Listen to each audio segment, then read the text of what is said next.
നമസ്കാരം. വാർത്തകൾ തുടങ്ങുന്നു. പ്രധാന വാർത്തകൾ. ജസ്ന തിരോധാന കേസിൽ തുടരന്വേഷണത്തിന് ഉത്തരവ്. തിരുവനന്തപുരം CJM കോടതിയുടെ നടപടി പിതാവിന്റെ ഹർജിയിൽ. പുതിയ തെളിവുകളുടെ അടിസ്ഥാനത്തിൽ അന്വേഷണം നടത്തണമെന്ന് നിർദ്ദേശം. CBI അന്വേഷണത്തിൽ വീഴ്ചയില്ലെന്ന് ജസ്നയുടെ പിതാവ്. പരിഷ്കരിച്ച ഡ്രൈവിംഗ് ടെസ്റ്റ് നടത്താനുള്ള മോട്ടോർ വാഹന വകുപ്പ് നീക്കം പരാജയം. സമരം ശക്തമാക്കി ഡ്രൈവിംഗ് സ്കൂൾ ഉടമകൾ. തൃശൂരിൽ ശവക്കുഴി തീർത്ത് പ്രതിഷേധം.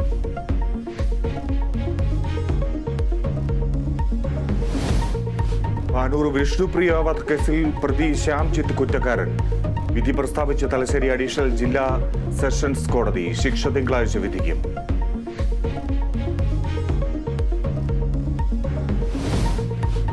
മുഖ്യമന്ത്രിയുടെ സുരക്ഷാ ഉദ്യോഗസ്ഥരെ അതീവ രഹസ്യമായി ചോദ്യം ചെയ്തു.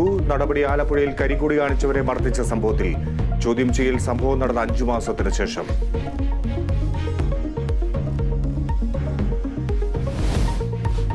കോഴിക്കോട് കല്ലുത്താൻകടവ് ഫ്ളാറ്റ് ബലക്ഷയത്തിൽ മനുഷ്യാവകാശ കമ്മീഷൻ ഇടപെടൽ. അന്തിമ റിപ്പോർട്ട് നൽകാൻ കോഴിക്കോട് കോർപ്പറേഷൻ നിർദ്ദേശം.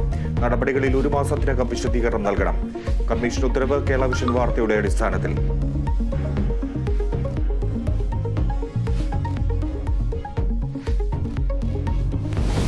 IPL-ൽ ഗുജറാത്ത് ചെന്നൈ പോരാട്ടം. മത്സരം രാത്രി 7:30 അഹമ്മദാബാദിൽ. ഗുജറാത്തിന് ജയം അനിവാര്യം.